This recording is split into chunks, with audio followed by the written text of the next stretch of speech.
pasal 4 ayat 1 sampai 19 ya. Nah, kita sudah bahas dari Yohanes 4 ayat 1 sampai 19. Hari ini kita membutuhkan ayat 19 sebagai jembatan untuk masuk ke dalam pembelajaran kita ayat 20 sampai 24. Ya, jadi kita masih membutuhkan satu ayat sebagai jembatan untuk memasuki pemahaman ataupun pendalaman Alkitab kita Yohanes 4 ayat 20 sampai 24. Nah, Bapak Ibu Saudara, beberapa ayat ini sekalipun pendek tetapi memiliki makna rohani yang sangat-sangat mendalam dan juga merupakan intisari di dalam pemahaman firman Tuhan dan juga di dalam pengajaran tentang hal penyembahan kepada Allah.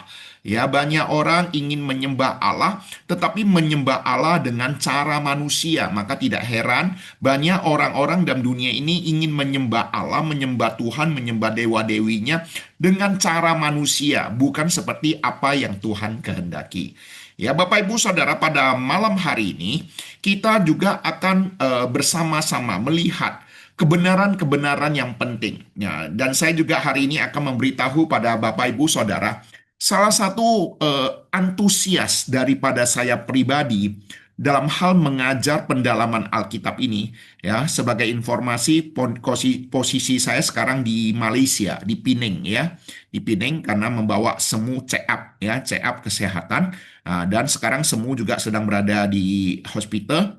Ya, hari ini rupanya libur di Penang, libur ya, di Penang libur ya. Dan saya sekarang di hotel. Ya, mudah-mudahan sound system ataupun internet kita tidak terganggu. Nah, Bapak Ibu Saudara, yang ingin saya sampaikan di sini, salah satu tips antusias saya dalam hal mengajar adalah ketika saya mempersiapkan bahan ini, ada hal-hal yang baru.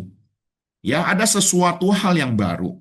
Sekalipun ada hal, ya bisa dibilang 70% hal-hal yang sudah pernah saya pelajari, tetapi 30% hal-hal yang baru itu cukup bagi saya untuk memotivasi saya. Ya, sehingga saya antusias untuk bagaimana memberkati Bapak Ibu Saudara sekalian. Jadi saya rindu juga bagi kita yang sebagai pengajar, kita punya tips yang demikian. Kalau kita sendiri tidak merasakan bahwa pembelajaran kita sesuatu yang memberkati kita pribadi, sesuatu yang baru bagi kita, maka yakinlah di dalam pengajaran kita anggap ini sesuatu yang biasa. Tetapi kalau kita di dalam persiapan bahan ini, kita sendiri juga merasa diberkati dan sangat diberkati. Nah, itulah yang membuat kita antusias. Nah, demikian juga ketika saya mempersiapkan bahan ini, saya melihat ada beberapa poin-poin penting, ya, terlepas itu penafsiran-penafsiran yang bagaimanapun, tetapi itu menyingkapkan wawasan bagi saya. Sekalipun pemahaman-pemahaman yang ketika mengumpulkan bahan itu, ada beberapa poin-poin tafsiran-tafsiran daripada penafsir Alkitab terkenal yang mungkin juga menurut saya pribadi kurang begitu bisa saya terima. Tetapi sekalipun demikian, saya harus belajar untuk juga rendah hati untuk menerima sudut pandang daripada beberapa penafsir-penafsir Alkitab yang ada. Saya rindu juga setiap kita juga, sama seperti dari awal saya sudah memberitahu Bapak Ibu Saudara, dan pembelajaran ini mungkin ada berbagai pandangan-pandangan yang mungkin saja bisa berbeda, tetapi anggaplah ini memperkaya wawasan kita. Dengan dukungan-dukungan Alkitab yang ada, kita memegang mana yang benar, ya, mana yang kita anggap paling benar, dan itu yang menjadi pegangan kita. Tetapi kita juga dengan rendah hati menghargai perbedaan yang ada, ya, karena perbedaan itu sesuatu yang positif. Perbedaan bukan sesuatu yang negatif. Ya, saya harus memberitahu Bapak Ibu Saudara, karena para rasul di dalam pengenalan mereka akan firman Tuhan pun ada beberapa perbedaan-perbedaan yang ada. Ya, jadi para rasul pun bisa berbeda di dalam berbagai pemahaman-pemahaman firman Tuhan, apalagi kita, gitu ya. Jadi kita cobalah saling menghargai supaya kita juga jangan sampai menjadi pribadi-pribadi yang otoriter atau pribadi-pribadi yang sampai-sampai menghakimi orang gitu ya. Saya tidak mau begitu, tetapi bagaimana kita juga belajar mengasihi. Ya, belajar mengasihi dengan pendalaman Alkitab ini. Semakin banyak yang kita tahu, semakin banyak yang kita tidak tahu. Semakin banyak yang kita pelajari, semakin banyak lagi pertanyaan-pertanyaan yang muncul. Itu yang akan membuat kita semakin bingung, semakin penasaran, ingin belajar. Oleh sebab itulah saya ingin setiap kita yang belajar, semakin banyak yang kita pelajari ini akan membuat kita semakin banyak lagi muncul pertanyaan-pertanyaan yang baru. Itu bukan hal yang negatif, itu hal yang positif. Ketika Anda disingkapkan kebenaran-kebenaran firman Tuhan, hari ini engkau tidak mengerti. Engkau juga jangan putus asa, jangan cepat-cepat mengambil kesimpulan, firman Tuhan ini terlalu rumit sehingga membuat saya bingung, semakin pusing. Tidak, justru kita pelan-pelan lah ya. Memang dalam pembelajaran kan juga butuh proses ya. Jadi saya harap kita menghargai proses yang ada ya. Baik, kita akan mulai di dalam pendalaman Alkitab kita di dalam Yohanes 4 ayat 19 sampai 24 ya. Sekali lagi saya akan katakan saya membutuhkan ayat 19 sebagai jembatan saya. Oke. Nah, tujuan yang akan kita capai di dalam pembelajaran kita ini adalah pertama, memahami alur percakapan Tuhan Yesus pada perempuan Samaria ini.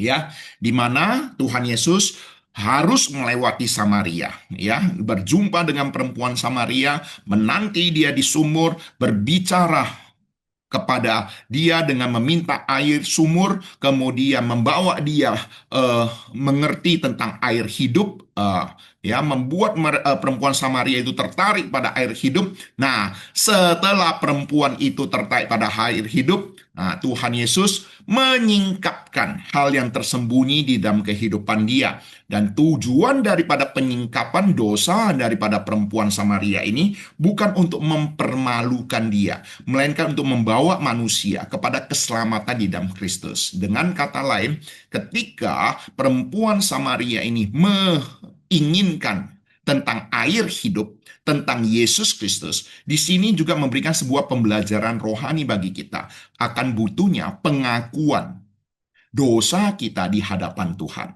Ya, setelah perempuan Samaria ini disingkapkan dosa-dosanya daripada Tuhan, maka perempuan Samaria itu ingin mengerti tentang hal penyembahan.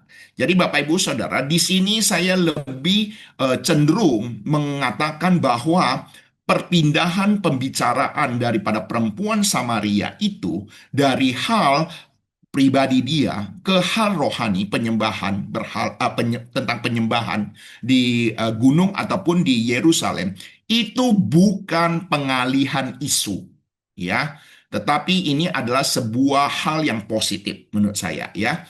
Jadi ketika perempuan Samaria itu sudah disingkapkan dosanya, dia ingin mengerti tentang penyembahan sejati ya, yang tidak berpusat pada tempat, tidak tergantung pada ajaran tradisi ataupun bentuk luar, tapi pada Bapa melalui Yesus Kristus, Roh Kudus, dan kebenaran firman Tuhan.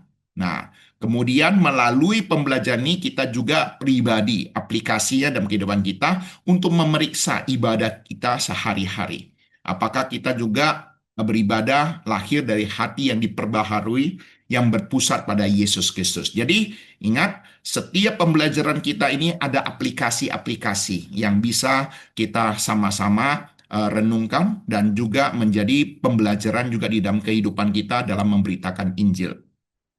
Ingat ya, sekali lagi saya ingatkan, setiap pembelajaran bukan untuk pribadi, tetapi juga bagaimana menjadi berkat bagi orang lain. Ya, sama seperti perempuan Samaria ini, ketika dia sudah berjumpa dengan Tuhan Yesus, dia menghendaki kota-kota, menghadapi penduduk di kotanya untuk mengenal Tuhan Yesus. Ya, saya rindu juga setiap kita yang belajar, bukan untuk kita sendiri, tetapi juga menjadi berkat bagi orang lain. Silakan kita lanjutkan ayat 19 sampai 24. Perhatikan baik-baik. eh, eh, Warna merah itu merupakan penekanan di dalam pembelajaran kita pada eh, malam hari. Ya, ada penekanan. Kata perempuan itu kepadanya, Tuhan nyata sekarang padaku bahwa engkau seorang nabi. Ya, nenek moyang kami menyembah di atas gunung ini. Ya, jadi di atas itu berbicara tentang Tuhan Yesus menyingkapkan bahwa dia sudah punya 5 suami, tetapi yang ada padanya bukanlah suaminya. Lalu perempuan itu berkata, Tuhan nyata sekarang padaku bahwa engkau seorang nabi. Kemudian dia berkata, nenek moyang kami menyembah di atas gunung ini. Tetapi kamu katakan bahwa Yerusalemlah tempat orang menyembah. Kata Yesus kepadanya, percayalah kepadaku, hai perempuan, saatnya akan tiba. Ya, jadi saatnya akan tiba itu kira-kira kapan gitu ya. Bahwa kamu akan menyembah Bapa bukan di gunung ini dan bukan juga di Yerusalem. Kamu menyembah apa yang tidak kamu kenal, kami menyembah apa yang kami kenal, sebab keselamatan datang dari bangsa Yahudi. Tetapi saatnya akan datang dan sudah tiba sekarang. Ya, sekarang ya, saatnya akan tiba sekarang, sudah tiba sekarang, bahwa penyembah-penyembah benar akan menyembah Bapa dalam roh dan kebenaran. Ya, sebab Bapa menghendaki penyembah-penyembah demikian. Jadi di sini akan memberitahu kepada kita rahasia tentang penyembah-penyembah yang berkenan di hadapan Tuhan, penyembah-penyembah yang benar itu penyembah yang bagaimana? Allah itu roh. Barang siapa menyembah dia harus menyembahnya dalam roh dan kebenaran. Nah, kita akan melihat juga sekilas apa itu penyembahan dalam roh dan kebenaran. Ya, jadi Bapak Ibu Saudara ini beberapa hal-hal yang harus kita pahami. Kemudian kita juga harus bisa bedakan apa bedanya penyembah dengan penyembahan. Ya, nah, sebagai tema besar, Tuhan Yesus menuntun perempuan Samaria dari kesadaran akan dosa menuju pengenalan penyembahan yang sejati. Bukan soal tempat, bukan soal ritual, melainkan kepada Bapa melalui Yesus Kristus dalam roh dan kebenaran. Jadi di sini ada sebuah tema besar, yaitu di mana Tuhan Yesus yang menuntun pembicaraan, ya, bukan perempuan Samaria itu yang mengalihkan pembicaraan, tetapi Tuhan Yesus yang menuntun perempuan Samaria ini ketika dia sudah sadar akan dosanya, dia boleh mengerti, mengenal tentang penyembahan yang sejati. Jadi strukturnya kira-kira begitu. Di dalam ayat 19, dosa perempuan Samaria itu disingkapkan. Ketika dia sudah disingkapkan, dia membuka mata rohaninya. Ini sama seperti Yesaya pasal 6. Ketika Yesaya mengatakan, celakalah aku binasa. Aku seorang yang najis bibir, tinggal di tengah-tengah bangsa yang najis bibir. Ya, dan pada saat itu malaikat menyepit bara dan menyentuh bibir Yesaya dan berkata, dosamu diampuni. Dan setelah dosa Yesaya diampuni, ayat selanjutnya mengatakan Yesaya mendengar suara Tuhan. Jadi di sini kita bisa melihat ada sebuah proses bahwa di dalam pengakuan yang menghambat kita mendengar suara Tuhan adalah dosa.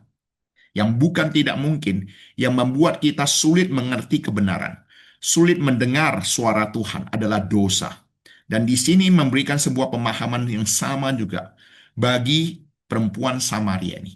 Ketika dia rindu mengerti air hidup, Tuhan Yesus siap untuk mengajar dia. Tetapi Tuhan Yesus juga hendak dia mengerti bahwa yang menghambat dia mengerti kebenaran adalah dosa-dosanya. Oleh sebab itulah ketika dia mengatakan nyata padaku, ya nanti kita akan melihat bahwa engkau seorang nabi, itu sebenarnya memberitahu pada kita eh, perempuan Samaria ini mengakui apa yang dikatakan oleh Tuhan Yesus itu adalah benar adanya. Jadi secara tidak langsung sebenarnya perempuan Samaria ini mengakui dosa-dosanya di hadapan Tuhan Yesus. Nah, pada saat itulah Tuhan Yesus sebenarnya mengajar dia tentang hal-hal rohani yang lebih detail lagi. Jadi dengan kata lain, ketika dosa disingkapkan, itu membuka mata rohani, membuka lagi telinga rohani daripada perempuan Samaria ini. Ya, jadi Bapak Ibu Saudara, bisa melihat ada dukungan Alkitabnya kok, bahwa yang menghambat kita untuk mengerti kebenaran firman Tuhan itu kadang-kala adalah dosa kita, sehingga kita tidak mengerti, mengenal kebenaran. Ya, setelah itu, ketika berbicara tentang tempat ibadah, ya, tradisi, ya, nenek moyang dan tempat ibadah, itu menjadi pertanyaan daripada perempuan Samaria. Jadi dengan kata lain, di sini berbicara tentang dari hal minum air jasmani, kemudian beralih kepada hal-hal yang rohani, ya, mengenai ibadah. Dan yang ketiga, ayat 21 mengatakan Kristus mengalihkan pusat penyembahan dari tempat kepada dirinya. Dengan kata lain, yang paling penting bukan tempatnya, ya, tetapi siapa. Ya, dan di sini kita akan melihat bagaimana pelan-pelan proses pembelajaran rohani daripada perempuan Samaria ini untuk mengenal Yesus Kristus sampai akhirnya eh, perempuan Samaria ini mengenal Yesus sebagai Mesias. Ya, ini sesuatu hal yang indah, puncaknya. Ya, kemudian Yohanes 4:22 penyembahan harus berdiri di atas pengenalan benar dan keselamatan dari Allah. Ya, penyembah-penyembah yang benar. Ketika perempuan Samaria ini eh, bertanya tentang tempat penyembahan, justru Tuhan Yesus menjelaskan tentang penyembah-penyembah yang benar, ya, yaitu penyembah yang mengenal siapa yang disembah. Oke. Kemudian Yohanes 4:23-24 memberitahu pada kita, Bapa menghendaki penyembah yang di dalam roh dan kebenaran. Ya, jadi nanti kita akan melihat juga prosesnya. Jadi ini ada urutan-urutan yang patut kita sama-sama melihat, ya, bahwa dimulai daripada pengakuan dosa. Jadi hari ini kita juga butuh, ya. Beberapa waktu yang lalu saya ditanya sama seorang anak pemuda, ya, yang mempersiapkan diri untuk dibaptis. Dia mengatakan kepada saya, Boksu, kira-kira doa yang baik itu kira-kira doa yang bagaimana? Ini sama seperti yang sering kali saya sampaikan kepada Bapak Ibu Saudara. Di dalam doa ada beberapa hal yang perlu kita perhatikan. Yang pertama, pengagungan. Ya, kita mengagungkan Tuhan, ya, Bapa yang baik, Bapa yang maha pengasih dan penyayang dan sebagainya. Setelah itu, ucapan syukur, ya, kami bersyukur boleh datang di hadapan Tuhan, kami bersyukur Tuhan berikan kami kesehatan yang baik, kemudian pengakuan dosa. Bapa, saya mengakui saya telah melakukan hal-hal yang tidak berkenan di hadapan Tuhan dalam hal pikiran saya, perkataan saya sudah menyakiti, ya. Jadi ini ada sebuah pengakuan yang harus kita nyatakan secara terperinci. Ini sudah saya sampaikan juga, terperinci di hadapan Tuhan. Kemudian yang keempat, kita doakan juga untuk orang lain terlebih dahulu. Ya, sebagai wujud kita mengasihi sesama kita doakan gereja, kita doakan bangsa dan negara, kita doakan hamba Tuhan, kita doakan juga rekan-rekan kerja kita doakan juga anggota keluarga kita yang belum percaya pada Tuhan. Nah, kemudian yang kelima baru berdoa secara pribadi untuk kebutuhan pribadi. Jadi beberapa prinsip-prinsip ini juga harus kita terapkan sebagai wujud kita belajar berdoa, ya, 5 prinsip ini, ya. Jadi di sini kita melihat ada hal-hal yang perlu kita perhatikan lah, ya. Demikian juga pembahasan hari ini dimulai dengan pengakuan dosa daripada perempuan Samaria ini sebelum dia mendengarkan firman Tuhan. Nah, sebagai pertanyaan pemicu ataupun pertanyaan pendahuluan, mengapa Yesus menyingkapkan dosa sebelum menjelaskan penyembahan sejati? Nah, ini tadi saya sudah singgung, ya. Apa bahaya membangun penyembahan hanya di atas tradisi keluarga? Perhatikan baik-baik, adakah orang di dalam penyembahan berdasarkan tradisi turun-temurun daripada leluhur? Nah, kemudian ketiga, mengapa Yesus mengalihkan fokus dari Gerizim dan Yerusalem kepada dirinya sendiri? Nah, di sini dari tempat kepada pribadi dirinya sendiri. Apa beda ibadah tulus namun tidak berdasarkan kebenaran dengan ibadah yang berkenan? Ya, kita bisa melihat banyak orang-orang di sekitar kita, mereka begitu tekun, mereka begitu setia, mereka begitu tulus di dalam uh, sembahyang mereka. Ya, namun coba kita bandingkan dengan ibadahnya yang firman Tuhan ajarkan, yaitu yang mengajar kita beribadah di dalam kebenaran. Ya, kira-kira bagaimana? Kemudian pertanyaan selanjutnya adalah apa tanda-tanda seseorang menyembah Allah di dalam roh? Kira-kira menyembah Allah di dalam roh itu ibadah yang bagaimana? Secara sekilas kita akan bersama-sama belajar. Kemudian apa tanda-tanda seseorang menyembah Allah di dalam kebenaran? Kemudian bagian hidup mana yang paling perlu kita serang kepada Tuhan sebagai penyembahan. Ya, jadi kita harus juga mengintrospeksi diri kita. Hari ini adakah hal-hal yang perlu saya koreksi? ya di dalam hal penyembahan saya kepada Tuhan. Ya, jadi ini beberapa pertanyaan-pertanyaan yang akan kita bahas. Selain ini, ada banyak lagi pertanyaan-pertanyaan yang akan muncul di dalam pembahasan ini, ya. Dan saya rindu melalui pertanyaan-pertanyaan inilah yang akan memicu kita, memotivasi kita supaya kita tertarik ya untuk belajar dan konsentrasi ya. Sebagai akhir kita ada kuis Alkitab yang merupakan menguji lah ya apa yang kita pelajari dan mengulang kembali supaya kita jangan salah mengerti. Oke, sekarang kita mulai. Yohanes 4 ayat 19. Di sini berbicara tentang dosa yang disingkapkan, mata rohani yang terbuka. Ketika perempuan Samaria itu mengetahui bahwa Tuhan Yesus mengetahui masa lalunya, kehidupan yang tersembunyinya, dosa yang tersembunyi, dia berkata, Tuhan, nyata sekarang bahwa engkau seorang nabi. Nah, kalau dalam terjemahan yang lain, itu wanita itu berkata, pasti Tuhan seorang nabi. Jadi di sini memberitahu pada kita bahwa ada proses pengenalan akan diri Tuhan Yesus. Semula dia hanya mengenal Tuhan Yesus sebagai orang Yahudi, tetapi sekarang dia mengenal Tuhan Yesus bukan hanya sebagai seorang Yahudi ataupun kaum awam biasa, bukan hanya sebagai orang awam biasa, tetapi mengenal Tuhan Yesus sebagai nabi. Nah, jadi kalau berbicara tentang nabi, ini adalah berbicara tentang rohaniawan. Ya, jadi ini sesuatu yang patut kita juga sama-sama perhatikan. Ya, ini adalah sebuah respon rohani yang penting. Sebelumnya perempuan itu melihat Yesus hanya sebagai seorang Yahudi yang meminta minum. Kini ia menyadari Yesus bukan manusia biasa. Mata rohaninya mulai terbuka, ia masuk kepada pertanyaan yang lebih mendalam tentang Allah dan penyembahan. Ya, sama seperti saya lah ketika bertemu dengan teman-teman, ya, kemudian ada temennya teman saya datang, ketika berkenalan, ya, awalnya ngomong soal badminton, ngomong soal-soal yang lain. Lalu ketika mereka mengetahui saya seorang pendeta, mereka beralih bicara tentang hal-hal rohani, ya, tentang agama Kristen. Ya, menurut kalian agama Kristen begini ya. Menurut kalian, menurut Pak Pendeta bagaimana? Kondisi begini bagaimana? Orang Kristen boleh begini nggak? Nah, itu artinya apa? Itu artinya sesuatu yang sebelum mengenal bahwa pribadi yang di depan yang diajak bicara itu rohaniawan, maka pasti bicaranya bukan hal yang rohani. Tetapi ketika sudah mengerti bahwa di depan yang dianggap bicara ini adalah rohaniawan, ketika pembicaraan dialihkan ke hal yang rohani, saya rasa ini bukan sesuatu pengalihan yang negatif.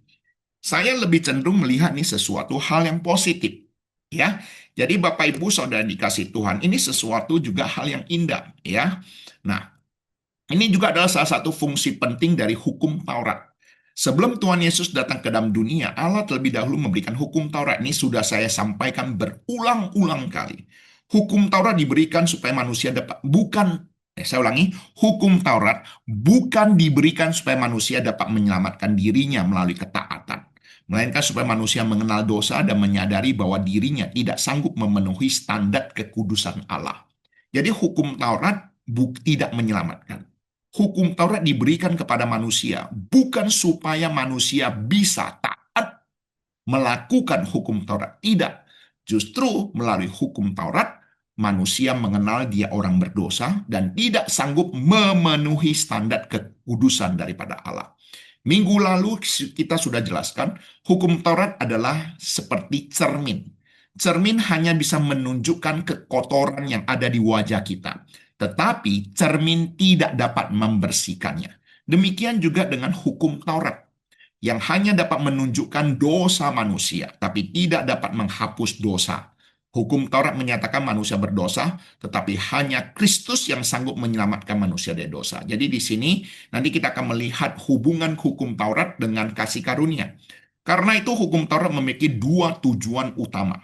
Ya, nah ini sampai di sini kita akan melihat dua tujuan utama daripada hukum Taurat. Pertama, supaya manusia mengenal dosa dan sadar bahwa ketaatan pada Taurat tidak mungkin menjadi dasar keselamatan. Ya, jadi tujuan yang pertama supaya manusia mengenal dosa, kemudian yang kedua menjadi penuntun sampai Kristus datang, supaya manusia mengerti bahwa ia membutuhkan juru selamat. Atau dengan kata lain, ketika eh, seseorang mengetahui dia berdosa dan tidak mungkin tidak berdosa, maka dia butuh seorang penuntun, yaitu seorang juru selamat. untuk menolong dia. Dan hukum Taurat menuntun setiap orang-orang yang belajar hukum Taurat untuk datang ke hadapan Tuhan Yesus. Ya, jadi di sini melihat ada hubungan yang sangat erat antara tujuan daripada hukum Taurat dengan keberadaan Yohanes Pembaptis. Jadi ini bukan sebuah kebetulan, Bapak Ibu Saudara. Bukan saya sengaja cocok logi, bukan. Tetapi ini sesuatu yang nyata. Ketika di ayat sebelumnya, pasal sebelumnya, berbicara tentang Yohanes Pembaptis, kemudian di dalam ayat selanjutnya memberikan pemahaman-pemahaman yang tentang hukum Taurat, sekalipun tidak diulang kata hukum Taurat, tetapi dari apa yang orang Samaria katakan itu sebenarnya berbicara tentang pengajaran Taurat, ya. Dari sini kita melihat sesuatu yang indah dalam Injil Yohanes. Yohanes Pembaptis juga memiliki peran yang mirip dengan hukum Taurat, yaitu mempersiapkan jalan bagi kedatangan Kristus. Yohanes bukan Mesias, bukan terang itu sendiri, tetapi diutus untuk memberi kesaksian tentang terang yang sejati, yaitu Yesus Kristus. Ketika Tuhan Yesus datang, Yohanes Pembaptis memperkenalkan dia dengan berkata, "Lihatlah anak domba Allah yang menghapus dosa dunia." Yohanes tidak menunjuk Yesus hanya sebagai guru moral atau pemimpin agama, tetapi sebagai korban penebusan dosa manusia. Yohanes Pembaptis rela melepaskan murid-muridnya supaya mengikut Tuhan Yesus. Ia tidak iri ketika pelayanan Tuhan Yesus semakin besar, semakin berpengaruh. Dengan rendah hati dia berkata, ia harus makin besar, aku harus makin kecil. Ini menunjukkan bahwa Yohanes mengerti panggilannya, bukan membesarkan nama sendiri, tapi menunjuk pada Yesus Kristus. Nah, disinilah persamaan antara hukum Taurat dan pelayanan Yohanes Pembaptis. Nah, saya tidak tahu Bapak Ibu Saudara selama ini ketika membaca Alkitab pernah nggak terpikir akan hal ini. Keduanya bukan tujuan akhir. Keduanya adalah penuntun yang mengarahkan manusia kepada Yesus Kristus.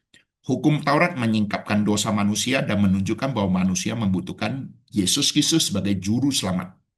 Yohanes Pembaptis memberitakan pertobatan dan memperkenalkan sang juru selamat itu kepada dunia. Jadi di sini kita bisa melihat persamaan antara hukum Taurat dan pelayanan Yohanes Pembaptis. Ya, nah di sini bisa melihat ya hukum Taurat menyingkapkan dosa, Yohanes Pembaptis memberitakan tentang pertobatan dan Yesus Kristus memberikan pengampunan. Hukum Taurat menunjukkan standar daripada Allah, standar kekudusan yang daripada Allah.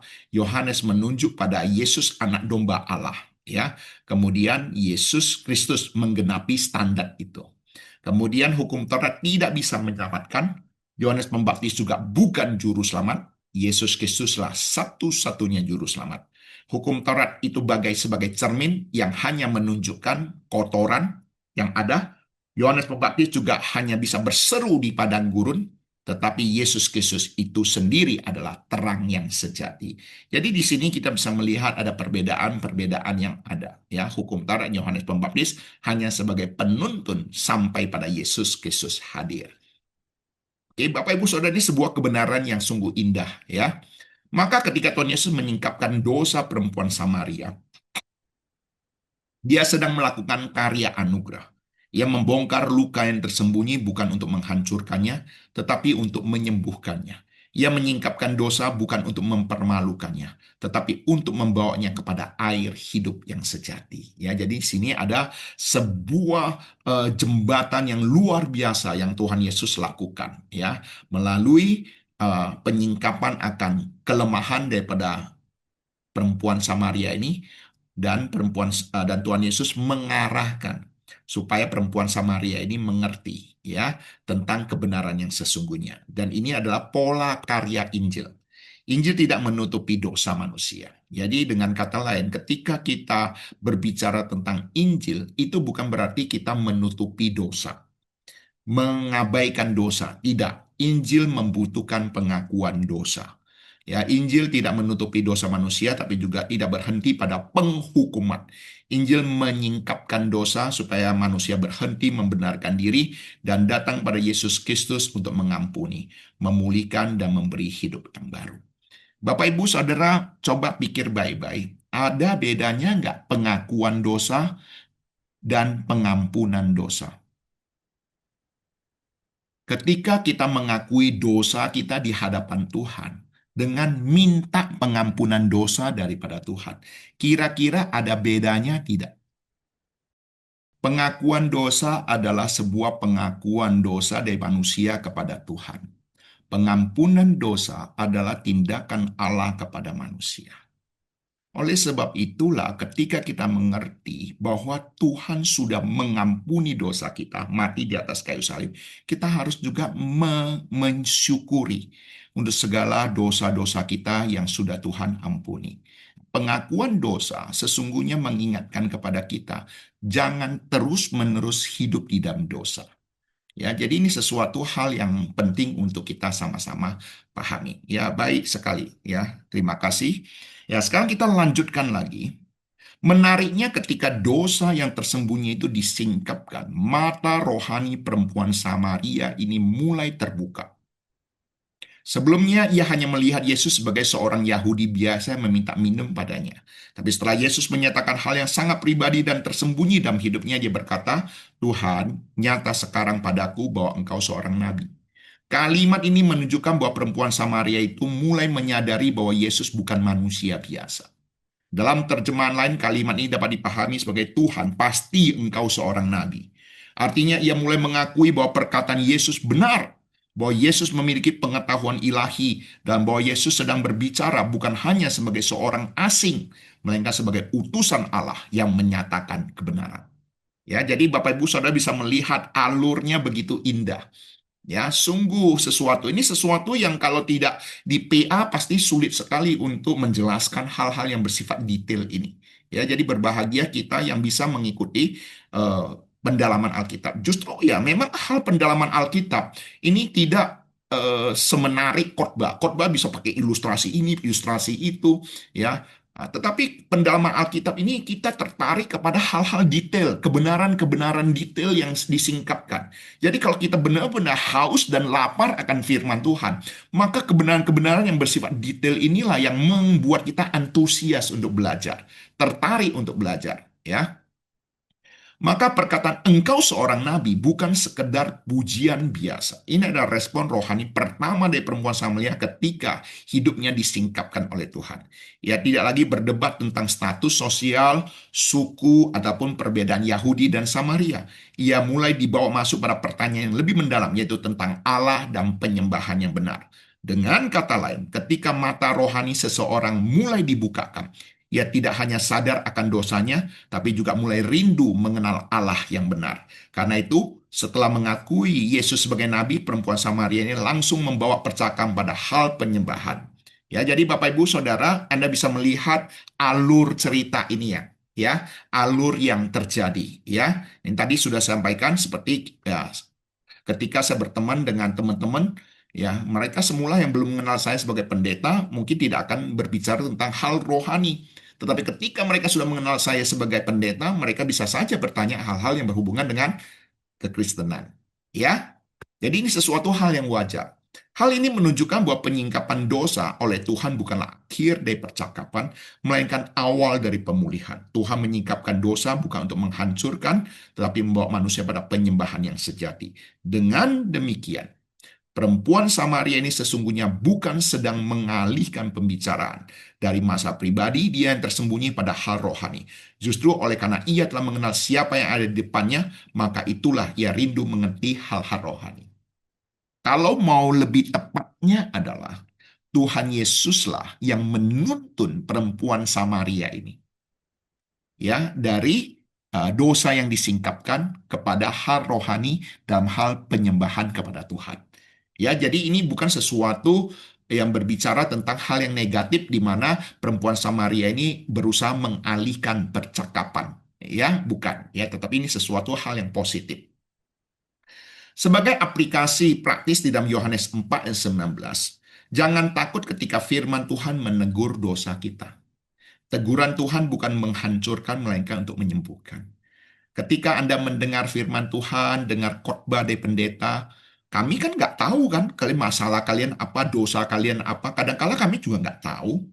Lalu kadang-kadang seringkali ada jemaat yang katakan, Boksu, khotbah Boksu tadi ya, sepertinya berbicara kepada saya loh. Ya, sepertinya saya kena loh apa yang khotbah Boksu katakan, ya saya katakan ya ini Tuhan bekerja lah.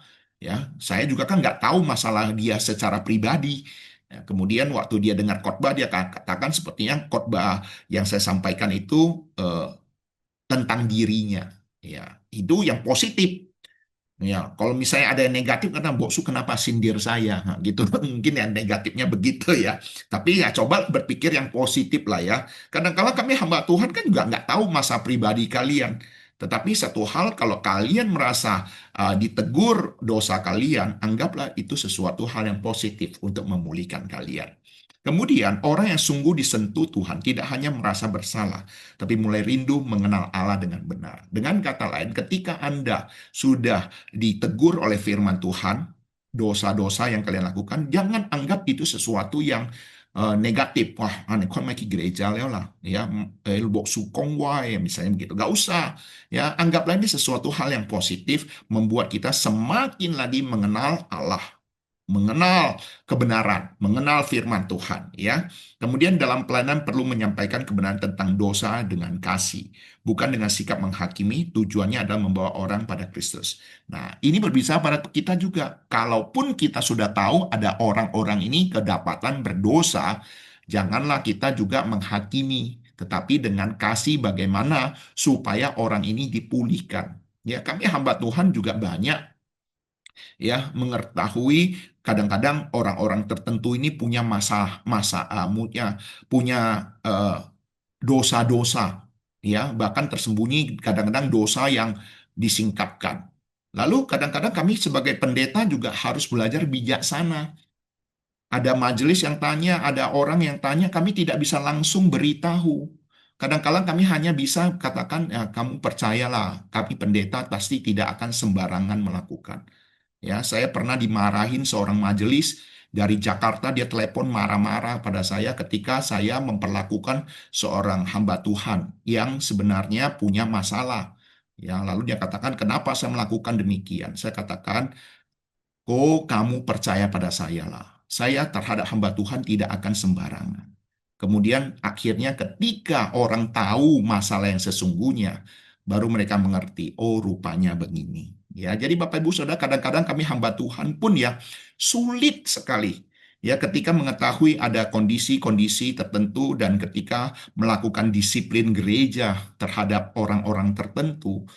Kadang-kadang kami juga dianggap, wah pendeta yang tidak punya kasih. Masa orang sudah sakit diperlakukan demikian. Tetapi ya sesungguhnya kita berusaha untuk menjaga nama baik dia. Berusaha juga untuk melindungi dia. Supaya dia tetap bisa melayani. Supaya dia bisa tetap eksis. Supaya dia bisa tidak dijauhi oleh banyak orang. Ya, kadang-kadang kami hamba-hamba Tuhan juga harus belajar harus menerima, menanggung segala kesalahan dari orang lain, ya. Jadi ini sesuatu juga yang harus kita pelajari, ya. Jadi ketika kita melihat ada orang juga berdosa, ya kita hanya bisa menyatakan dengan kasih, ya, sama seperti Tuhan Yesus memperlakukan perempuan Samaria ini. Jadi ini prinsip-prinsip juga yang harus kita sama-sama perhatikan. Nah, selanjutnya di dalam ayat 20. Nah, sekarang kita masuk ini, tradisi dan tempat ibadah, ya. Kita melihat di dalam ayat 20, nenek moyang kami menyembah di atas gunung ini. Tetapi kamu katakan bahwa Yerusalemlah tempat orang menyembah. Nah, ini perhatikan. Ya, jadi kita bisa melihat satu pertanyaan rohani daripada perempuan Samaria ini. Di sini kita melihat bahwa perempuan Samaria ini masih sangat terikat kepada tradisi nenek moyangnya. Sebelumnya ia sudah menyebut Yakub sebagai bapak leluhur mereka yang memberikan sumur bagi mereka. Sekarang ia kembali membawa otoritas nenek moyang dalam hal penyembahan. Ini menunjukkan bahwa bagi orang Samaria, iman dan penyembahan mereka sangat dipengaruhi oleh warisan leluhur, tradisi turun-temurun, dan identitas keagamaan mereka sebagai suatu bangsa. Jadi Bapak Ibu Saudara, ini adalah sebuah hal yang perlu kita ketahui. Nanti ini akan terus bertubi-tubi di dalam ayat-ayat selanjutnya, pasal-pasal selanjutnya. Nanti saya akan mengulang kembali kondisi yang demikian. Jadi ketika Anda mengikuti dari awal pembelajaran ini, maka Anda akan bisa melihat bahwa kenapa orang-orang Yahudi, orang-orang Samaria begitu mengagungkan nenek moyang mereka, dan bahkan ini juga menjadi salah satu alasan orang tidak mau percaya pada Tuhan Yesus. Nanti coba kita hubungkan dengan kehidupan kita sebagai orang Tionghoa, ya. Ketika berbicara tentang Gunung Gerizim dan Yerusalem, gunung ini adalah di atas Gunung Gerizim ini ada tempat penyembahan daripada orang Samaria, atau dengan kata lain, orang Samaria percaya Gunung Gerizim ada tempat penyembahan yang benar. Orang Yahudi percaya Yerusalemlah tempat atau pusat yang ditetapkan Allah untuk penyembahan. Oleh sebab itu perempuan Samaria berkata, nenek moyang kami. Ya, ini menunjukkan bahwa penyembahan sangat dipengaruhi oleh tradisi leluhur. Tetapi perhatikan baik-baik. Ketika Tuhan Yesus mendengar pernyataan daripada perempuan Samaria ini, Tuhan Yesus tidak terjebak pada perdebatan sempit antara Gunung Gerizim dan Yerusalem. Kebenaran terdalam adalah penyembahan sejati tidak ditentukan oleh terutama lokasi, melainkan relasi yang benar antara Allah dan manusia melalui diri Yesus Kristus. Jadi di sini kita bisa melihat bagaimana respon Tuhan Yesus terhadap hal yang lebih penting, bukan masalah tempat. Tradisi dapat memiliki nilai historis, ya. Tradisi bisa saja, ya. Ingat ya, tradisi bukan sumber kebenaran tertinggi. Tradisi dapat memiliki nilai historis dan menjadi sarana pengajaran. Namun penyembahan yang benar harus didasarkan pada penyataan Allah, bukan hanya pada kebiasaan keluarga, budaya, ataupun warisan turun-temurun. Ini harus kita mengerti. Tradisi bukan sumber kebenaran tertinggi, ya, tetapi kebenaran daripada Allah itulah kebenaran yang tertinggi. Segala kebenaran adalah kebenaran Allah, ya, itu harus kita pahami. Orang Samaria hanya menerima 5 kitab Musa, ya, dia itu kitab Mazmur, Amsal, kitab para nabi mereka tidak percaya. Ya, jadi pengenalan mereka akan Allah itu tidak utuh. Orang Samaria hanya menerima 5 kitab Musa dan menolak penyataan Allah yang lebih luas. Persoalannya bukan hanya lokasi ibadah, tetapi pengenalan yang tidak lengkap terhadap Allah. Jadi di sini ada masalah yang serius. Sesungguhnya persoalan yang Tuhan ketahui dari orang Samaria ini bukan hanya berbicara tentang lokasi tempat ibadah, tetapi sesungguhnya mereka juga tidak mengenal Allah secara baik. Nah, ini coba kita pahami ya baik-baik ya Bapak Ibu Saudara ya. Orang Samaria memiliki keyakinan keagamaan kepada Allah, tapi pemahaman mereka tidak utuh. Mereka hanya menerima 5 kitab Musa, yaitu Kejadian, Keluaran, Imamat, Bilangan, Ulangan. 5 kitab Musa. Mereka tidak menerima seluruh penyataan Allah dalam kitab-kitab para nabi dan tulisan-tulisan lainnya, sebagaimana yang diterima oleh orang Yahudi. Karena itu, pengenalan mereka tentang Allah menjadi terbatas dan tidak lengkap. Ya, ini perlu dipahami juga perbedaan kitab sucinya orang Samaria dan orang Yahudi. Dalam bagian sebelumnya, Tuhan Yesus telah menyingkapkan bahwa perempuan Samaria ini pernah mempunyai 5 suami. Ingat baik-baik ya. Dan laki-laki yang sekarang ada padanya bukanlah suaminya. Ada penafsir yang melihat kemungkinan makna rohani yang lebih dalam dari angka 5 ini. Mereka menghubungkannya dengan orang Samaria yang hanya berpegang pada 5 kitab Musa. Dengan demikian, 5 suami ini dapat dilihat sebagai gambaran tentang pegangan lama yang tidak sanggup memberikan kepuasan sejati. Tapi ingat, tentu ini bisa dimengerti secara positif sebagai tipologi. Dan bila dimengerti secara negatif, inilah tafsiran yang bersifat alegori. Jadi tergantung, oke? Tergantung cara menafsirkannya. Kalau penafsiran secara positif, ini istilah teologianya tipologi, bayangan. Tetapi kalau ditafsirkan dimengerti secara negatif, ini akan dianggap sebagai tafsiran alegori, ya. Nah, ini beberapa tafsiran yang perlu kita ketahui. Berbagai tafsiran tentang 5 suami, ya. Yang pertama, tafsiran memang benar secara literal perempuan Samaria ini memiliki 5 suami. Ini tafsiran artinya langsung. Ada yang menafsirkan 5 suami ini sebagai 5 panca indera manusia. Ini juga adalah tafsiran kalau dinegatifkan sebagai tafsiran alegori. Tetapi juga ada yang menafsirkan ada 5 dewa-dewi yang disembah oleh orang Samaria selama ini. Ini juga adalah bagian dari tafsiran para penafsir-penafsir. Ya, dan masih banyak lagi. Ya, tapi saya ingin sampaikan, kita belajar ini hanya untuk menambah wawasan. Yang terpenting adalah penafsiran yang menghubungkan 5 suami dengan 5 kitab Musa atau panca indera atau tafsiran alegoris yang tidak menjadi makna utama teks. Makna utama tetaplah fakta literal bahwa perempuan ini memiliki kehidupan pernikahan yang hancur. Alegori boleh digunakan sebagai bahan perenungan atau bahan pendalaman Alkitab. Seperti sekarang ini. Hanya menyingkapkan wawasan kita. Tetapi jangan dijadikan dasar doktrin. Ya, jadi Bapak Ibu Saudara belajar dari penafsiran-penafsiran penafsir-penafsir Alkitab yang berbeda dari pandangan kita, itu sesuatu hal yang positif. Saya sudah katakan, kita boleh belajar banyak buku kok. Bahkan buku-buku apapun, kitab suci orang lain, agama lain pun kita boleh baca kok. Ya, jadi saya sih berpikir ya, saya entahlah ya, bukan liberal ya, tetapi saya mau bagaimana kita coba berpikir belajar banyak hal, membuka wawasan sebanyak-banyaknya. Sehingga ketika kita berjumpa, ya misalnya saya pernah di sebuah wihara ambil sebuah buku. Saya baca buku-buku itu.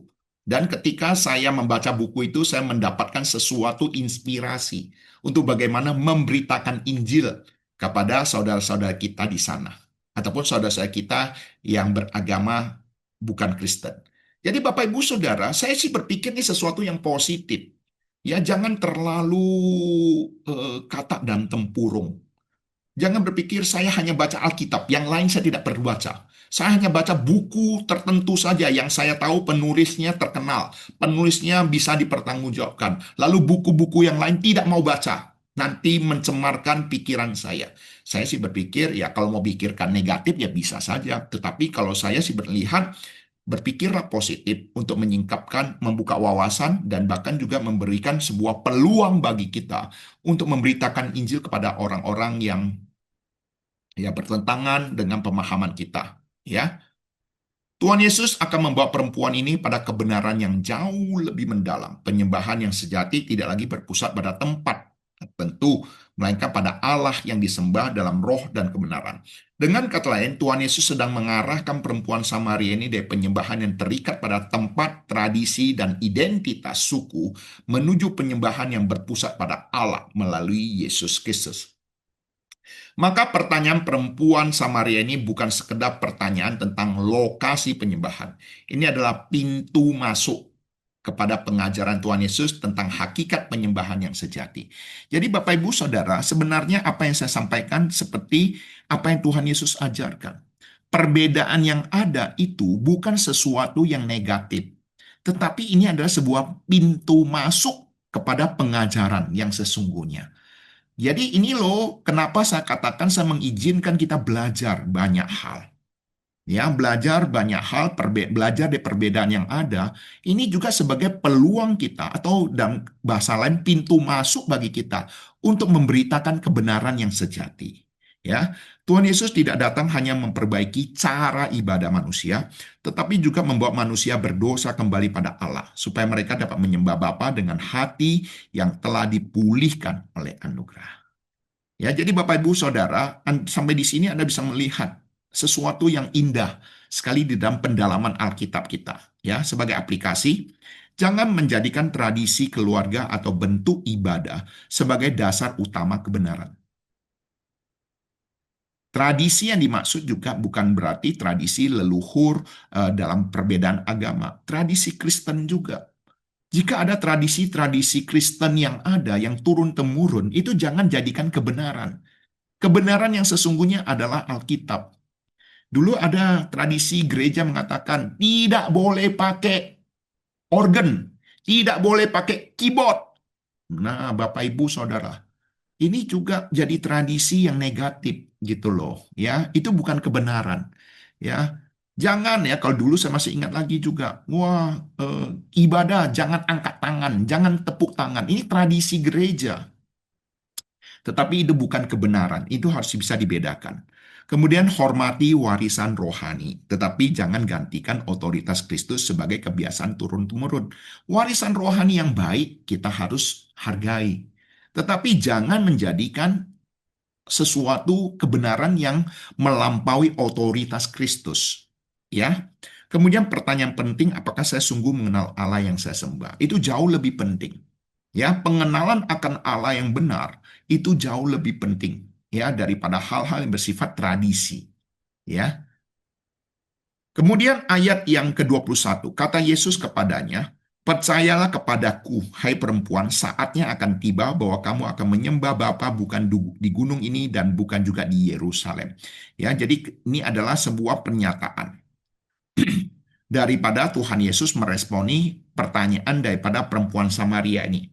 Tuhan Yesus memanggilnya dan memindahkan dasar kepercayaannya dari tradisi nenek moyang kepada perkataan Yesus Kristus. Di sini ada perubahan fokus, mengalihkan fokus dari tempat kepada pribadi. Ya, Tuhan Yesus menjawab perempuan ini dengan kalimat yang sangat penting, yaitu percayalah kepadaku. Ini bukan sekedar ajakan biasa, melainkan panggilan untuk memindahkan dasar kepercayaan perempuan Samaria itu yang selama ini berdiri di atas tradisi nenek moyang, keyakinan orang Samaria, kebanggaan terhadap Gunung Gerizim, tapi sekarang Tuhan Yesus memanggil dia untuk tidak lagi menjadikan tradisi sebagai hal yang tertinggi. Ya, penyembahan benar berawal dari pertanyaan melalui siapa manusia dapat datang kepada Allah, bukan tempat yang paling benar. Ya, bandingkan juga dengan orang Tionghoa. Sekarang saya ingin teman-teman, Bapak, Ibu, Saudara hubungkan juga apa yang kita pelajari dengan kehidupan kita sebagai orang Tionghoa yang menjunjung tinggi tradisi leluhur. Coba perhatikan. Bandingkan dengan orang Tionghoa yang sulit percaya pada Tuhan Yesus. Oleh karena kepercayaan turun-temurun dan berkenaan tentang tempat sembahyang yang telah mereka taati bertahun-tahun bahkan sejak mereka masih kecil.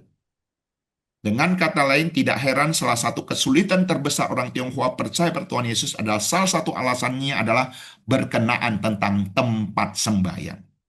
Bapak, Ibu, Saudara, kalau Anda sering memberitakan Injil kepada teman-teman kita orang Tionghoa, maka kondisi yang demikian inilah yang sering kita jumpai.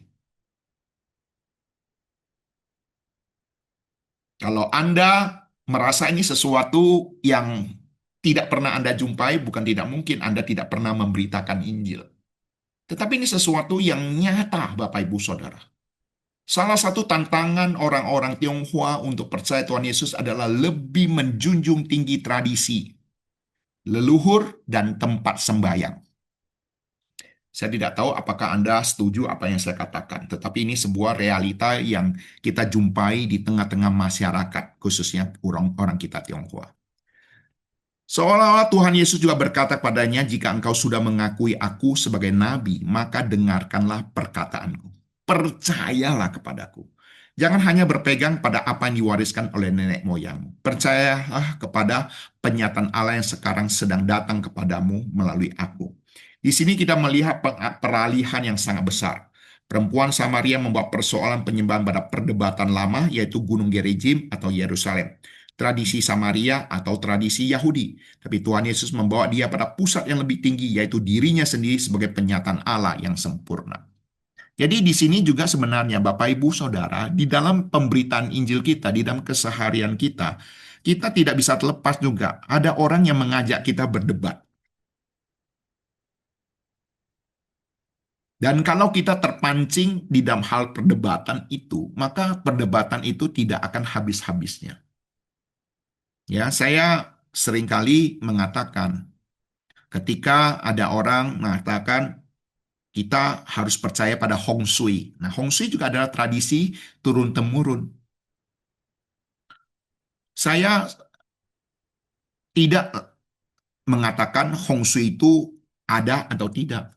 Saya hanya mengatakan, sekalipun Hong Shui itu ada, saya yakin dan percaya kuasa Tuhan melampaui itu semua. Tuhan sanggup kok mengubah hal yang negatif menjadi positif. Tuhan sanggup kok mengubah hal yang tidak baik menjadi baik. Nah, lalu saya langsung masukkan dalam Alkitab. Tuhan Yesus pernah bersama dengan murid-muridnya di atas kapal. Ketika badai besar terjadi, angin kencang terjadi, Tuhan Yesus menghardik angin dan air. Dan angin dan air itu pun diam, tenang. Itu memberitahu pada kita Hong Sui. Angin dan air pun takluk kepada Tuhan Yesus. Jadi, ini adalah pembelajaran yang bagi kita. Jangan terjebak kepada hal perdebatan. Hong Sui itu ada atau tidak. Lalu dia katakan kepada kita, lu lo bố相信 anh khoan, hòa dulu, khi chủ bùi Hong Sui, mày khoan lo,สิ่งที่โหโหya, เป็นสิไปกี่นะ, ya, itu mencari, itu lo, lu khoan lo, 相信 Hong Sui lo, 结婚 bố khoan gì lo, khoan gì để, khoan gì để lo, khoan, quỷ gì siêu mẹ. Artinya ini sesuatu yang dicari-cari, ya. Jadi kita kalau sampai begitu nggak perdebatannya tidak habis-habis gitu loh. Ya, jadi lebih baik ya kita belajar bijaksana seperti apa yang Tuhan Yesus ajarkan. Jangan terjebak pada perdebatan. Oke, jadi ini sesuatu hal yang praktis ya Bapak Ibu Saudara. Nah, kemudian makna saatnya akan tiba. Ya, jadi kalau kita perhatikan Tuhan Yesus mengatakan saatnya akan tiba. Ini dalam Injil Yohanes, istilah saat atau waktu sering menunjukkan pada karya keselamatan Kristus. Terutama berbicara tentang kematian dan kebangkitan Kristus serta kemuliaan Dia. Ya, jadi saatnya akan tiba bukan berarti suatu waktu di masa depan. Ini menunjukkan pada datangnya masa yang baru, yaitu rencana keselamatan Allah. Yaitu masa ketika penyembahan tidak lagi berpusat pada bait Allah, yang tidak lagi berpusat pada tempat, yang tidak berpusat pada gunung, yang tidak lagi berpusat pada sistem-sistem perjanjian lama. Ya, jadi di sini harus dipahami bahwa di zaman yang baru, saatnya tiba ini adalah zamannya Kristus, zamannya kasih karunia. Nah, kalau kita perhatikan ini bayangan. Kitab bait Allah ini hanya sebagai bayangan. Ya, sebelum Kristus datang, Yerusalem dan bait Allah ada pusat persembahan korban, pelayanan para imam dan kehadiran Tuhan. Semuanya itu hanya bayangan menunjuk pada Yesus Kristus. Di dalam Dia sistem lama menemukan penggenapannya. Dengan kata lain, di dalam diri Yesus Kristus inilah menggenapi seluruh penyembahan di dalam perjanjian lama. Yesus adalah imam itu sendiri. Yesus adalah kurban itu sendiri. Ya, jadi di sini kita bisa melihat contoh yang ini. Sistem lama ada bait Allah, gedung fisik tempat Tuhan. Dan di Yesus Kristus, bait Allah sejati adalah di dalam Dia. Allah hadir di tengah manusia. Yesus Kristus ada bait Allah itu sendiri. Di dalam perjanjian lama, imam besar melalui perantara manusia, berhubungan dengan Allah. Pengorbanan, kurban-kurban, pengampunan dosa kepada Allah.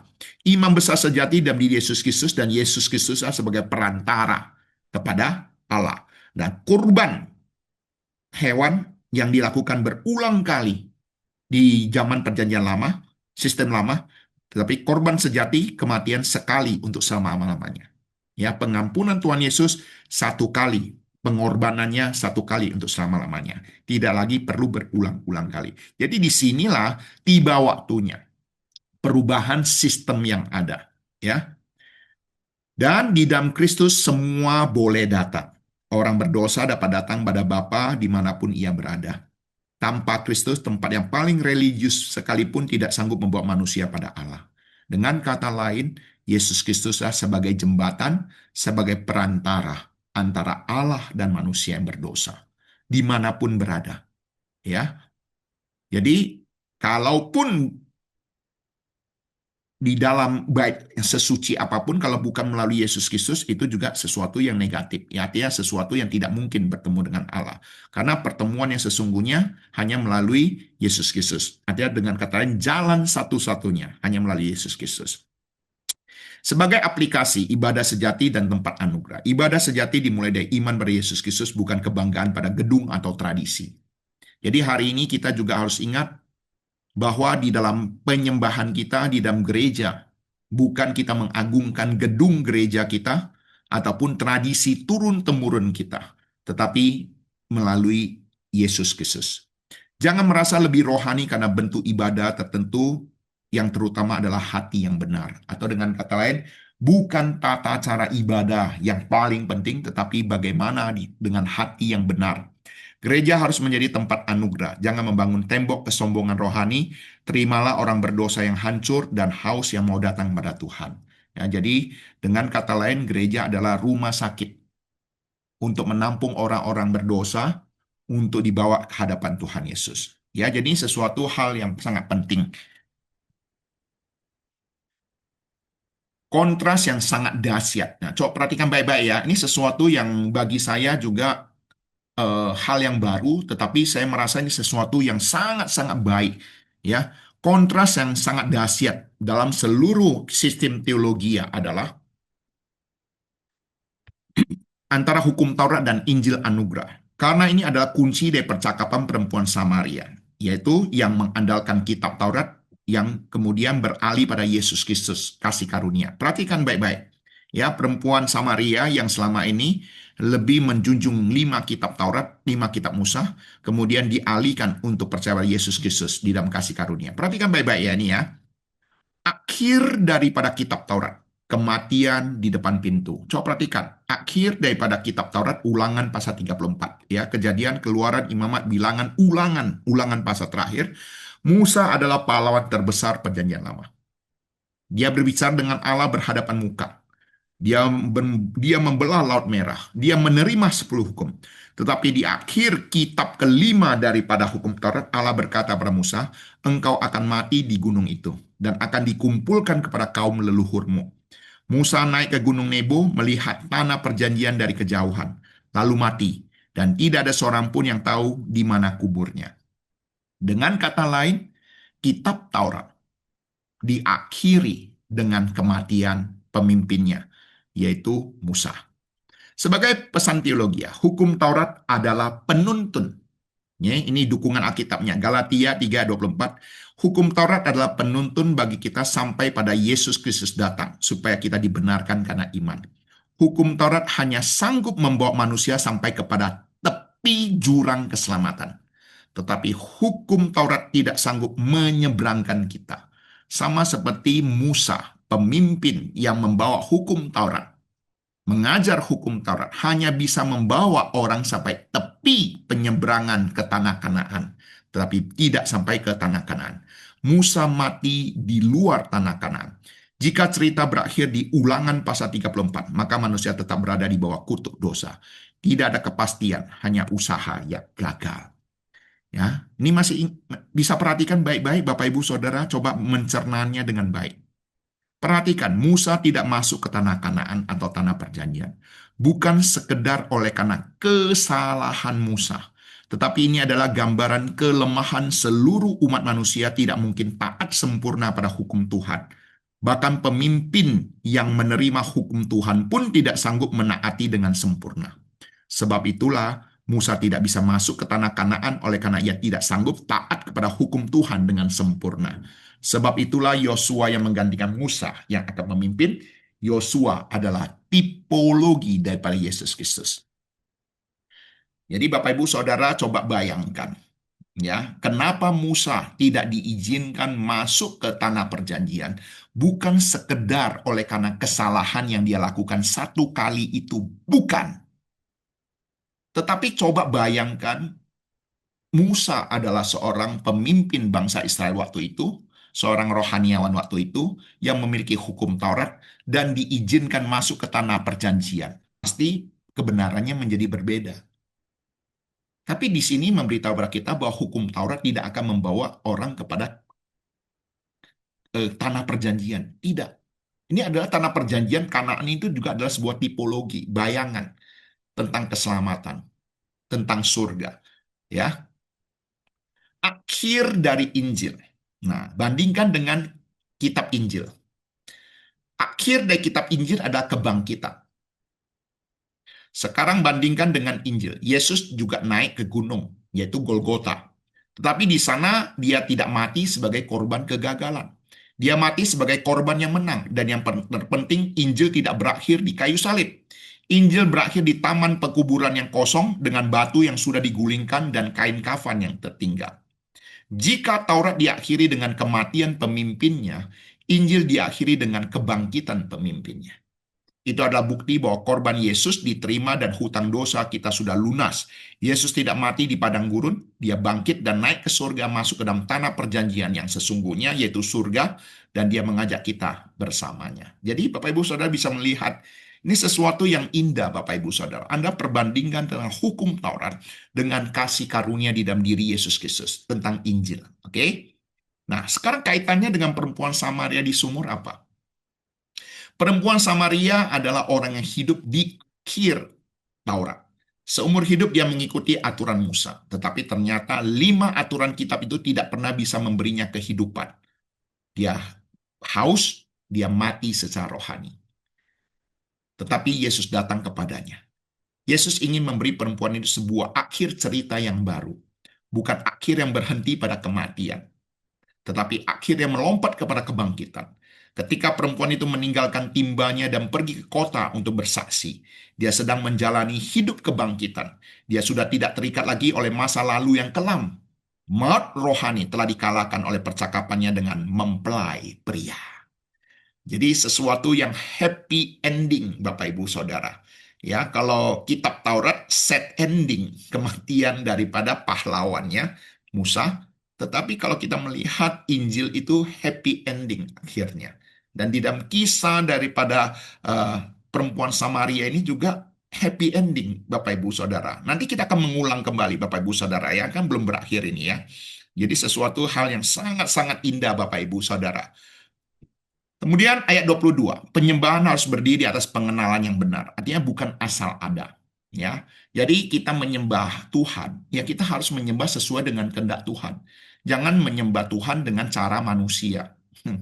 Kita orang Tionghoa kadang-kadang saya melihat, wah, ya mohon maaf ya, saya bukan menyindir, tapi melihat kenapa pakai cara-cara manusia.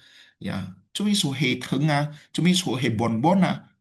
Supaya ilapor titi lo ki lau teng lo ci su ai ket yung tiko ya supaya imi kong song ci uang ci su tiko ya ti ya supaya kong isi titi lo. Nah itu ada berbagai cara-cara pikiran manusia.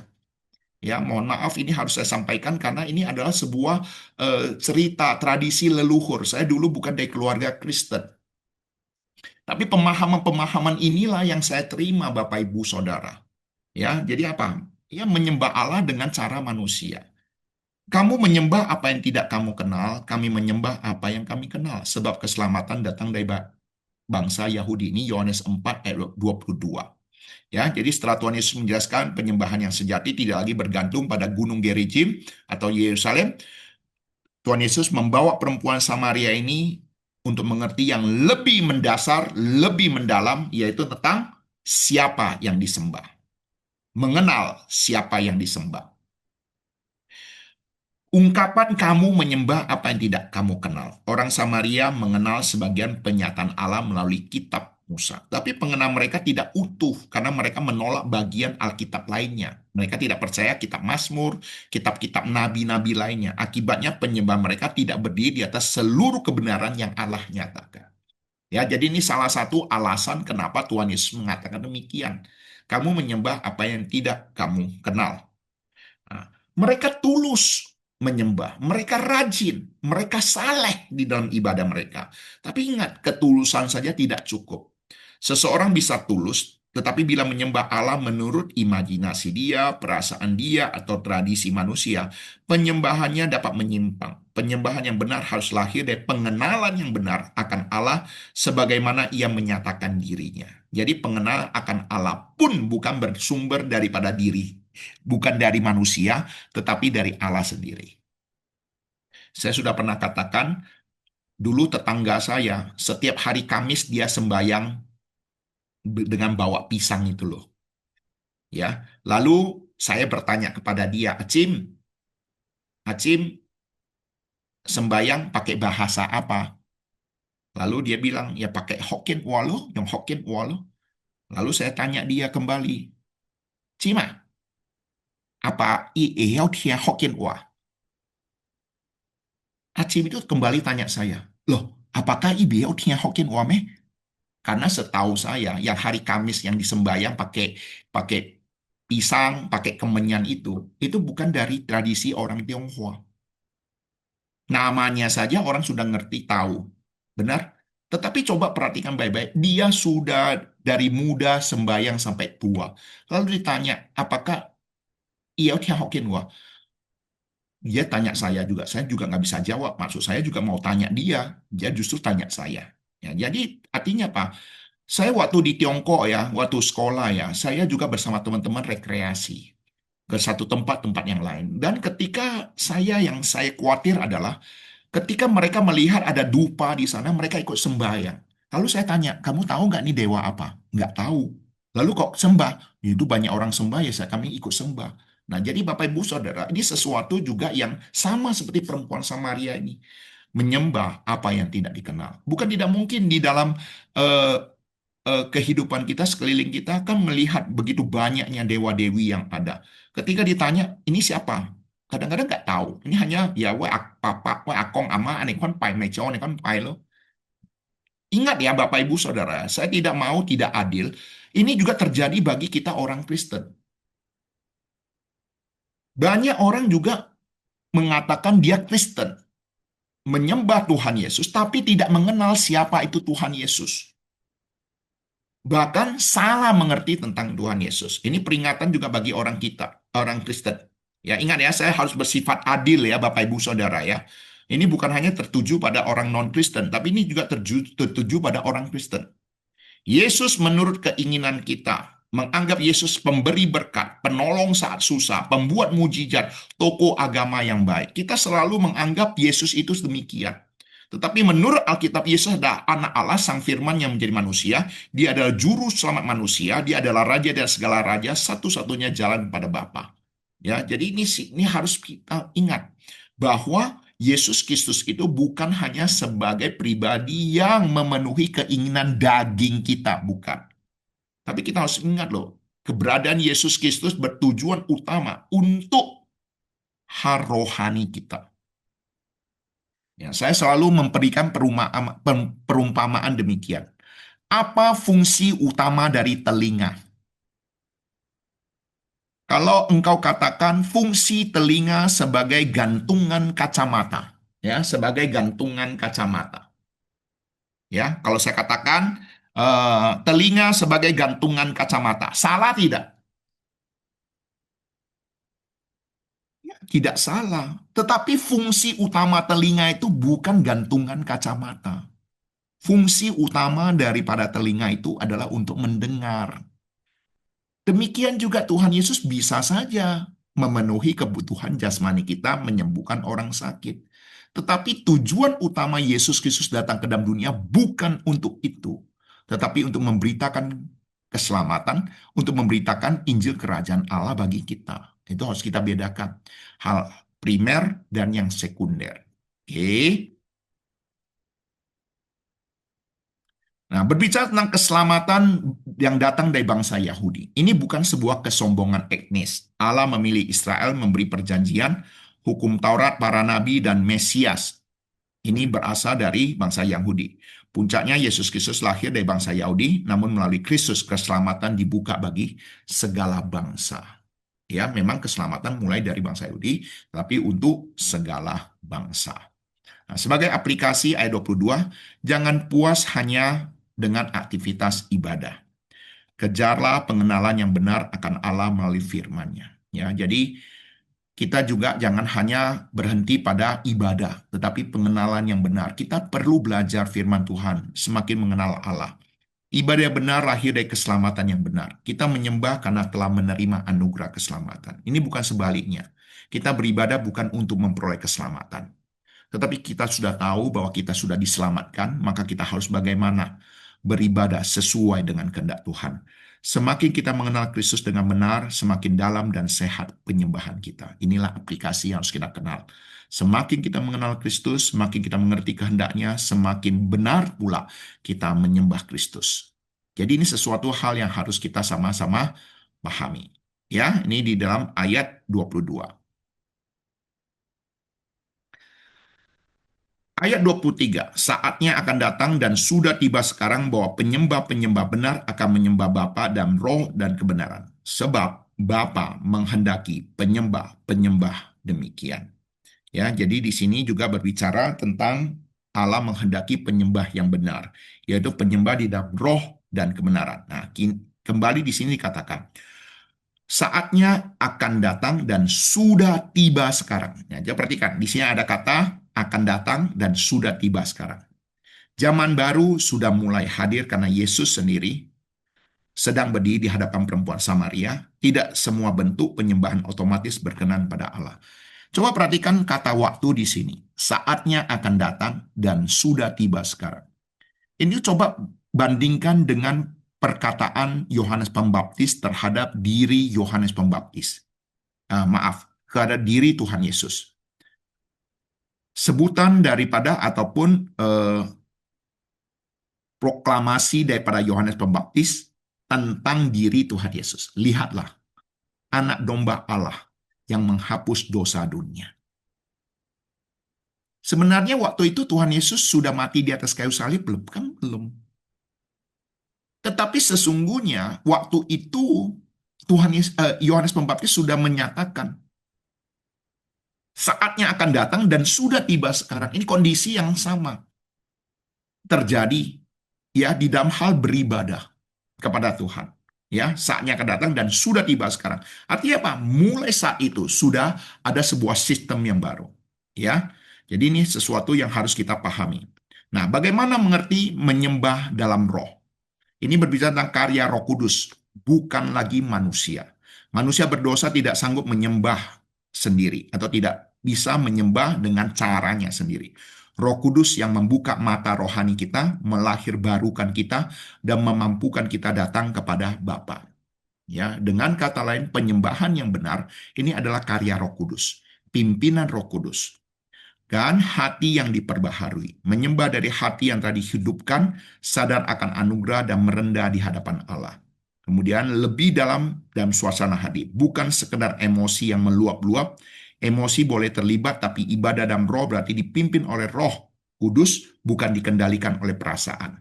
Ya, kita harus mengerti ibadah di dalam roh itu bukan hanya sekedar emosi, ya, tetapi bagaimana pimpinan oleh Roh Kudus yang semuanya berjalan dengan tertib dan teratur. Kemudian, apa artinya menyembah dalam kebenaran? Sesuai dengan penyataan firman. Menyembah Allah harus didasarkan pada bagaimana ia menyatakan dirinya dalam Alkitab. Kemudian, dalam kebenaran itu juga berpusat pada Yesus Kristus. Fokus utama penyembahan adalah Yesus Kristus, bukan manusia ataupun program. Kemudian menolak imajinasi dan selera manusia. Allah tidak boleh disembah menurut imajinasi manusia, selera pribadi, ataupun tradisi yang tidak pernah diuji kebenarannya oleh firman Tuhan. Ya, jadi ini artinya apa? Ini harus kita pahami. Ketika kita menyembah Allah di dalam roh dan kebenaran, di dalam pimpinan Roh Kudus, tertib dan teratur, dan sesuai dengan kebenaran firman Tuhan yang berpusat pada Yesus Kristus. Dan menolak sesuai dengan selera manusia. Ingat Bapak Ibu Saudara, ini satu prinsip yang harus kita ketahui. Hari ini saya datang ke gereja beribadah kepada Tuhan. Ya, mengandalkan Roh Kudus memimpin saya dan juga melakukan ibadah sesuai dengan apa yang firman Tuhan nyatakan, bukan sesuai dengan selera saya. Ya, roh dan kebenaran harus bersatu. Roh tanpa kebenaran membuat ibadah subjektif, emosional dan mudah tersesat. Ya. Kemudian kebenaran tanpa roh membuat ibadah kering, dingin, dan legalistis. Bapa menghendaki penyembah yang hidup sekaligus benar dipimpin oleh roh dan berdiri di atas firman. Artinya apa? Akal budi harus ikut jalan. Bukan hanya beribadah dalam roh, tapi juga akal budi harus jalan. Akal budi yang sesuai oleh pimpinan firman Tuhan, tuntunan firman Tuhan. Hati yang diperbaharui, kebenaran yang dipegang, hidup yang diarahkan pada Kristus, pada Bapa. Jadi roh dan kebenaran di dalam ibadah itu harus berjalan seiring. Coba perhatikan ayat ini. Ayo sama-sama baca lah ya, baca ya, gak usah buka mic, gak usah buka mic, baca dan ayat firman Tuhan ini baik-baik. 1 Korintus 14 ayat 15. Jadi, apakah yang harus kubuat? Aku akan berdoa dengan rohku, tetapi aku akan berdoa juga dengan akal budiku. Aku akan menyanyi dan memuji dengan rohku, tetapi aku akan menyanyi dan memuji juga dengan akal budiku. Di sini berbicara kepada kita, ketika kita di dalam ibadah kita, roh dan kebenaran harus berjalan seimbang, seiring. Jangan pincang. Saya seringkali bertemu ada orang katakan, saya bernyanyi sampai menangis. Lalu ditanya, kenapa kamu menangis? Nggak tahu, Roh Kudus bekerja. Nah, Bapak, Ibu, Saudara, kalau mau sesuai dengan firman Tuhan, dia harus, akal budinya harus jalan. Artinya apa? Ketika dia meneteskan air mata, dia menangis, bukan saya katakan tidak boleh. Boleh. Tetapi akal budinya juga harus jalan. Kebenaran firman Tuhan harus dinyatakan. Karena saya mengerti, saya ini orang yang tidak layak. Tuhan begitu baik. Pengorbanannya nyata. Darahnya yang tercurah bagiku. Dia begitu mengasihi saya. Di dalam ketidaklayakan saya, Tuhan Yesus mengorbankan nyawanya. Artinya apa? Saya mengerti di dalam kebenaran. Dengan demikian, saya meneteskan air mata di dalam menyanyi. Saya juga mengerti kenapa saya menangis. Jadi di sini berbicara pada kita apa? Ada satu kebersamaan, ya, keseragaman di dalam hal, ya, artinya roh, bernyanyi roh dan kebenaran harus berjalan seiring. Oke, Bapak Ibu Saudara, saya rasa nanti mungkin bisa mengerti lah akan pemahaman ini. Bapa menghendaki penyembah-penyembah demikian. Allah tidak mencari, saya ulangi, Allah tidak terutama mencari tempat yang megah, musik yang merdu atau tradisi yang panjang. Bapa mencari manusia yang hatinya telah dipulihkan oleh anugerah dan menyembah Dia dalam roh dan kebenaran. Ya, coba kita introspeksi diri kita sendiri. Hari ini kita sudah beribadah nggak dalam roh dan kebenaran? Sebagai aplikasi, periksalah ibadah kita, apakah hanya kebiasaan atau sungguh lahir dari hati yang diperbaharui Roh Kudus. Jangan mengejar suasana ibadah lebih daripada kebenaran firman. Jangan pegang doktrin secara dingin tanpa kasih. Ya, artinya apa? Jangan hanya mengandalkan doktrin tapi tidak punya kasih. Ini harus berjalan seiring. Penyembahan sejati tampak dalam ketaatan, kasih, kekudusan, pelayanan, dan hidup sehari-hari. Ya, jadi ini yang dimaksud dengan penyembahan sejati juga bukan eh, hanya dalam gereja, tetapi di dalam keseharian kita. Ya, ini sebagai aplikasi bagi kita untuk kita mengerti. Ayat yang terakhir, Allah itu roh. Barang siapa menyembah Dia harus menyembahnya dalam roh dan kebenaran. Ini sebenarnya sudah sempat disinggung tadi. Di sini berbicara roh, artinya apa? Allah tidak dibatasi tempat. Allah tidak dibatasi oleh tubuh jasmani, tempat tertentu, bangunan, gunung, atau kota. Ia maha hadir, kekal, tidak kelihatan, dan melampaui seluruh ciptaan. Karena itu penyembahan padanya tidak boleh dipahami secara lahiriah semata. Dengan kata lain, Allah itu roh. Dia ada di mana saja dan kapan saja. Oleh sebab itu orang Kristen berdoa tidak perlu hadap ke satu tempat. Hadap kemanapun boleh. Kita berdoa di rumah bisa, di kantor bisa, di gereja bisa, di jalan bisa. Karena kita percaya Allah itu roh dan tidak dibatasi oleh tempat. Ini sesuatu hal yang perlu kita sama-sama perhatikan. Bahwa yang Allah cari adalah hati yang tunduk dan dikuduskan, jiwa yang mengasihi Tuhan, iman, pertobatan, dan ketaatan, dan seluruh hidup yang dipersembahkan. Bukan tergantung pada tempat, liturgi, ataupun suara musik yang merdu, atau kehadiran fisik di gereja. Namun bukan berarti tidak perlu datang ke gereja. Karena Alkitab juga memberitahu pada kita, janganlah kita meninggalkan pertemuan-pertemuan ibadah kita. Ya, refleksi, ujian ibadah kita. Apakah ibadah kita hanya sekedar kebiasaan rutin atau sungguh lahir dari hati yang diperbaharui oleh Roh Kudus? Apakah kita lebih mengejar suasana ibadah daripada kebenaran firman? Atau sebaliknya memegang doktrin secara dingin tanpa kasih? Apakah pikiran, perkataan, pekerjaan, keluarga, pelayanan, dan keputusan kita sehari-hari sedang memuliakan Bapa? Ya, jadi ini sebagai refleksi kita. 6 pilar teologi tentang ibadah sejati. Di dalam kebenaran firman Tuhan hari ini, maka kita akan melihat tentang dosa yang disingkapkan, kemudian firman Tuhan yang dinyatakan, Yesus Kristus sebagai pusat penyembahan, dan karya Roh Kudus yang bekerja, pengenalan yang benar akan firman Tuhan, dan persembahan yang hidup, yaitu berbicara tentang penyembahan yang hidup, yaitu persembahan seluruh kehidupan kita, yang dilakukan di dalam keseharian kita. Ya, oleh sebab itu, sebagai aplikasi yang memberkati kita, izinkan firman Tuhan menyingkapkan dosamu. Jangan bersembunyi di balik tradisi agama. Bangun ibadah di atas pengenalan akan Kristus. Satukan hati yang hidup oleh doktrin yang benar, pengajaran yang benar, disertai juga dengan kasih. Ya, jadikan seluruh hidupmu sebagai penyembahan. Sebagai penutup, perempuan Samaria datang ke sumur dengan hidup yang haus dan hancur, membawa beban dosa, rasa malu, tradisi, dan pertanyaan yang tidak terjawabkan. Tuhan Yesus tidak menjauh darinya. Ia menyingkapkan dosanya, menuntunnya kepada kebenaran, dan membuka pintu penyembahan yang sejati. Tuhan tidak mencari orang yang sempurna untuk menyembahnya. Ia mencari orang yang mau datang dengan hancur hati untuk dipulihkan. Tuhan mencari orang yang mau datang dengan jujur, bertobat, percaya pada Kristus, diperbaharui oleh Roh Kudus, dan hidup di dalam kebenaran firman. Inilah penyembahan yang dikedaki Bapa. Bukan hanya ibadah di bibir, tapi seluruh hidup yang kembali pada Allah. Kiranya kita sungguh menjadi penyembah-penyembah benar yang menyembahnya di dalam roh dan kebenaran.